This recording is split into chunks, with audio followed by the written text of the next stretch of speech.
Hello बच्चों, स्वागत है एक बार पुनः avian coaching e learning classes में। आज का यह वीडियो सेशन बहुत ही महत्वपूर्ण होने जा रहा है। आज के इस वीडियो सेशन में 11th केमिस्ट्री के मूलानुपाती सूत्र और अणुसूत्र कैसे ज्ञात करेंगे, बस 2 मिनट में हम सीखेंगे मूलानुपाती सूत्र और अणुसूत्र किस प्रकार से ज्ञात करेंगे। चलते हैं, हम इसको देखते हैं। मूलानुपाती सूत्र और अणुसूत्र। मूलानुपाती सूत्र को सरल सूत्र भी बोलते हैं, ठीक है। अणुसूत्र में क्या होता है कि वह सूत्र होता है जो अणुओं की संख्या को बताता है, मतलब कितने अणु उपस्थित है उस तत्व के। अब इसको ज्ञात कैसे करेंगे, तो चलिए सीखते हैं। जैसे एक क्वेश्चन है यहाँ पर दिया हुआ है, एक यौगिक है का प्रतिशत संघटन दिया गया, माने किसी यौगिक में तत्व का जो है प्रतिशत संघटन दिया है, जिसमें कार्बन दिया है 52.17%, एच दिया है 13.06%, ऑक्सीजन दिया है 34.77% है। यदि यौगिक का अणुभार दिया है 46, तो यौगिक का अणुसूत्र ज्ञात करो। देखो, अणुसूत्र ज्ञात करने के लिए हमें पहले मूलानुपाती सूत्र निकालना होगा। तो इस क्वेश्चन से हम दोनों सीख जाएंगे, मूलानुपाती सूत्र और अणुसूत्र। तो वीडियो में अंत तक बने रहिएगा। देखिए, चाहे अणुसूत्र निकालना हो, चाहे आपको मूलानुपाती सूत्र निकालना हो, सबसे पहले इतना आपको ऐसे सारणी में बनाना होगा। क्या लिखना होगा? देखो, पहले कॉलम में होगा तत्व, दूसरे में होगा प्रतिशत मात्रा, तीसरे में होगा तत्व का परमाणु भार, चौथे में होगा आपेक्षिक संख्या। देखो, आपेक्षिक संख्या क्या होगी? जो तत्व की प्रतिशत मात्रा होगी उसके परमाणु भार से भाग देने पर आपेक्षिक संख्या आ जाएगी। और सरल पूर्णांक किस प्रकार से ज्ञात करेंगे? जो आपेक्षिक संख्या रहेगी, प्रत्येक आपेक्षिक संख्या को सबसे छोटी वाली जो आपेक्षिक संख्या आएगा उससे भाग दे देंगे, एक सरल पूर्णांक आ जाएगा। ठीक, फिर तत्व के नीचे उस सरल पूर्णांक को लिख देंगे, मूलानुपाती सूत्र आ जाएगा। फिर अगर मूलानुपाती सूत्र आ जाएगा, फिर हम मूलानुपाती सूत्र भार निकालेंगे।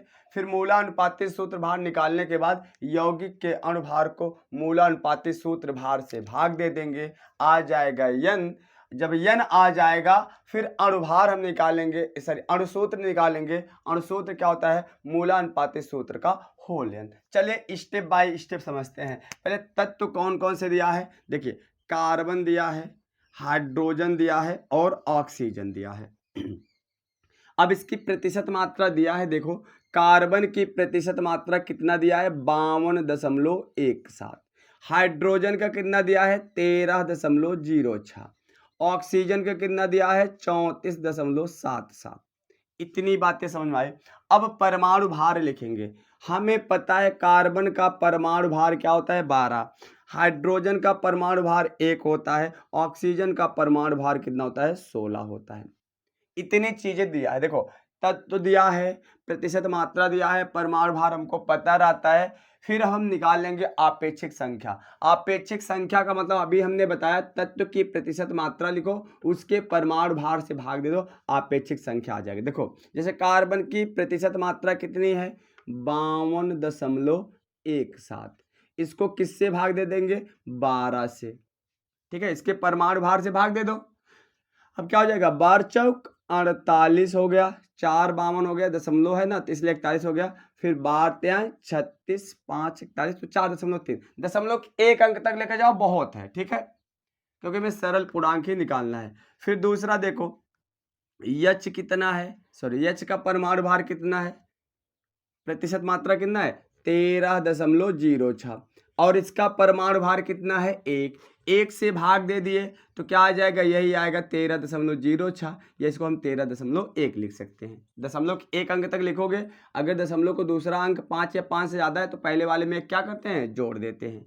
फिर देखो, अगला क्या है? ऑक्सीजन। देखो, ऑक्सीजन के यहाँ पर प्रतिशत मात्रा कितनी है?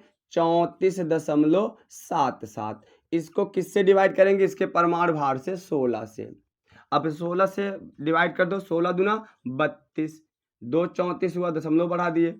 ठीक है, 27 हो गया। फिर 16 1 16, 11 27, बस दशमलव 1 अंक तक लेकर जाओ, बहुत है। अब हमें क्या देखना है? अब हम निकालेंगे, देखिए, सरल पूर्णांक निकालेंगे। सरल पूर्णांक निकालने के लिए आपेक्षिक संख्या को, प्रत्येक आपेक्षिक संख्या को सबसे छोटी आपेक्षिक संख्या इन सब में जो आई हो उससे क्या करते हैं, डिवाइड कर देते हैं। तो सबसे इन तीनों में सबसे छोटी आपेक्षिक संख्या का मान कितना आया, 2.1। तो इसी 2.1 से तीनों को क्या कर देंगे, डिवाइड कर देंगे। देखिए पहले का कितना है 4.3, डिवाइड किससे करेंगे, 2.1 से। देखो एक अंक बाद दशमलव, एक अंक बाद दशमलव क्या हो जाएगा, कैंसिल। 21 दूना 42, बस केवल पूर्णांक, कितना पूर्णांक संख्या जाएगा बस वही उतना लिखना है। फिर 13.1 बटे कितना हो जाएगा, 2.1। तो देखिए 2 छंग 12, लगभग कितना बार गया, 6, तो 6 हो गया यहाँ पर। फिर उसके बाद 2.1 बटे 2.1, इससे क्या हो जाएगा, कैंसिल हो जाएगा, कितना हो जाएगा, 1 हो जाएगा। इतनी बातें समझ में आई। हमने क्या किया, तत्व दिया था, प्रतिशत मात्रा दिया था, परमाणु भार सबका पता रहता है। आपेक्षिक संख्या निकालने के लिए प्रत्येक तत्व के परमाणु भार प्रत्येक तत्व की प्रतिशत मात्रा को उसके परमाणु भार से भाग दे देते हैं, आपेक्षिक संख्या आ जाता है। फिर जो सबसे छोटी आपेक्षिक संख्या रहती है उसी से डिवाइड करते हैं सभी आपेक्षिक संख्या में, एक सरल पूर्णांक संख्या आ जाती है। फिर अब हम लिखेंगे मूलानुपाती सूत्र या सरल सूत्र। तो क्या हो जाएगा, मूलानुपाती सूत्र। तो कैसे लिखेंगे, देखो मूलानुपाती सूत्र का मतलब प्रत्येक तत्व के नीचे उसका सरल पूर्णांक लिख देंगे। जैसे तत्व क्या है, सी के नीचे सरल पूर्णांक क्या है, सी का 2, तो हो जाएगा C2। एच का सरल पूर्णांक कितना आया है, 6, तो H6 इसके नीचे लिख दो। ठीक है, उम्मीद करता हूं बहुत अच्छे समझ में आ रहा होगा आप लोगों को। ऑक्सीजन O है और ऑक्सीजन का सरल पूर्णांक क्या है, 1, तो 1 लिखो या ना लिखो, 1 नहीं लिखा जाता है। ठीक है, इसलिए क्या हो जाएगा इसका मूलानुपाती सूत्र C2H6O। अब इसका मूलानुपाती सूत्र भार निकाल लेंगे। क्या निकाल लेंगे, मूलानुपाती सूत्र भार। देखो कैसे निकालेंगे, इस मूलानुपाती सूत्र जो आया है इसका भार निकालेंगे। भार का मतलब इसका अणुभार निकालेंगे। देखो कार्बन कितना है, 2, और एक कार्बन का अणुभार कितना होता है, 12, प्लस हाइड्रोजन कितना है, 6, एक हाइड्रोजन का अणुभार कितना होता है, 1, प्लस ऑक्सीजन कितना, 16। अब देखो 12 दूना 24 प्लस 6 एक कम, 6 प्लस 16 जोड़ दीजिए, 24 6 30, 30 16 कितना हो गया, 46। अब हम निकालेंगे यहाँ पर यन बराबर होता है यौगिक का अणुभार, यौगिक का अणुभार बटे मूलानुपाती सूत्र भार, मूलानुपाती सूत्र भार। अब देखिए तो क्या आ गया, यौगिक का अणुभार कितना दिया है, 46, मूलानुपाती सूत्र भार कितना आया, 46। 46 को 46 से डिवाइड करें कितना आ जाएगा, 1। अब जो यौगिक का अणुसूत्र होता है, यौगिक का अणुसूत्र ये हो जाएगा मूलानुपाती सूत्र का होल n, मूलानुपाती सूत्र का होल n। तो अब देखिए मूलानुपाती सूत्र क्या आया है, C2H6O आया है, इसका होल n माने 1 है। 1 से गुणा करेंगे वही आएगा, अगर मान लो 2 होता 2 से गुणा करते 2 दूना 4 हो जाता, 1 से गुणा करेंगे वही आएगा C2H6O। तो जो मूलानुपाती सूत्र है वही अणुसूत्र भी आ गया। तो समझ में आया, पहले ही अगर मूलानुपाती सूत्र तक केवल पूछा जाता केवल हम यहीं तक लगाते, लेकिन अगर अणुभार पूछा जाए तो आपको मूलानुपाती सूत्र भार भी निकालना है। फिर मूलानुपाती सूत्र भार निकालने के बाद n बराबर यौगिक का अणुभार बटे मूलानुपाती सूत्र भार। कभी कभी याद रखना, यौगिक का अणुभार न देकर वाष्प घनत्व दिया होता है। क्या दिया होता है, वाष्प घनत्व जब दिया हो तो याद रखना, तो वाष्प घनत्व दिया हो तो यौगिक का अणुभार तो निकालेंगे ही, क्योंकि उसी से डिवाइड करेंगे ना इसको। देखो यौगिक का अणुभार को मूलानुपाती सूत्र भार से डिवाइड करेंगे, तो यौगिक का अणुभार बराबर होता है 2 गुणे वाष्प घनत्व। मतलब अगर वाष्प घनत्व दिया हो तो उसको हम 2 से गुणा करेंगे, यौगिक का क्या आ जाएगा, अणुभार आ जाएगा, फिर वहां से हम n निकाल सकते हैं। तो कभी कभी ऐसा दिया होता है, यौगिक का अणुभार ना दे करके क्या दिया होता है, वाष्प घनत्व दिया होता है। तो हमें कुछ नहीं करना है, चाहे मूलानुपाती सूत्र दे चाहे अणुसूत्र निकालने को बोले तो हमें इतना ऐसे सारणी में बना लेना है। पहले कॉलम में तत्व, दूसरे में प्रतिशत मात्रा, तीसरे में तत्व का परमाणु भार, चौथे में आपेक्षिक संख्या, पांचवें में सरल पूर्णांक। तत्व दिया रहता है, प्रतिशत मात्रा दिया रहेगा, परमाणु भार हमको पता रहता है। आपेक्षिक संख्या निकालने के लिए तत्व की प्रतिशत मात्रा को परमाणु भार से क्या करते हैं, डिवाइड कर देते हैं, आपेक्षिक संख्या आ जाता है।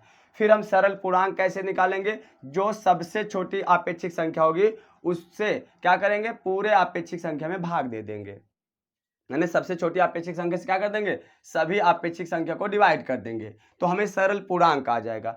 फिर जो सरल पूर्णांक आएगा तो मूलानुपाती सूत्र क्या हो जाएगा, उस तत्व के नीचे उस सरल पूर्णांक को लिख देंगे तो वो आ जाएगा मूलानुपाती सूत्र आ जाएगा। अगर केवल मूलानुपाती सूत्र तक पूछे तो केवल हमें यहीं तक लिखना है, लेकिन अगर यौगिक का अणुसूत्र भी पूछे तो आपको मूलानुपाती सूत्र भार निकालना है, अर्थात जो मूलानुपाती सूत्र आए उसका अणुभार निकाल लेना है।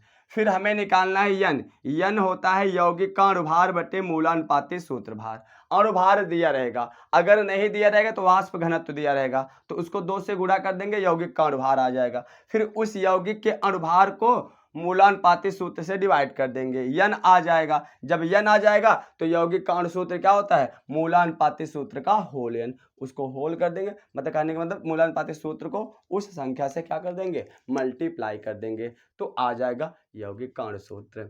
तो कैसा लगा आज का वीडियो, उम्मीद करता हूँ आपको अच्छे से समझ में आया होगा। अगर वीडियो अच्छा लगा हो तो वीडियो को लाइक कर दीजिएगा, अगर चैनल से नए जुड़े हो तो चैनल को सब्सक्राइब करिएगा। फिर मिलते हैं एक और ऐसे बेहतर वीडियो के साथ, ऐसे ही प्यार और सपोर्ट बनाए रखिएगा। जय हिंद, राधे राधे।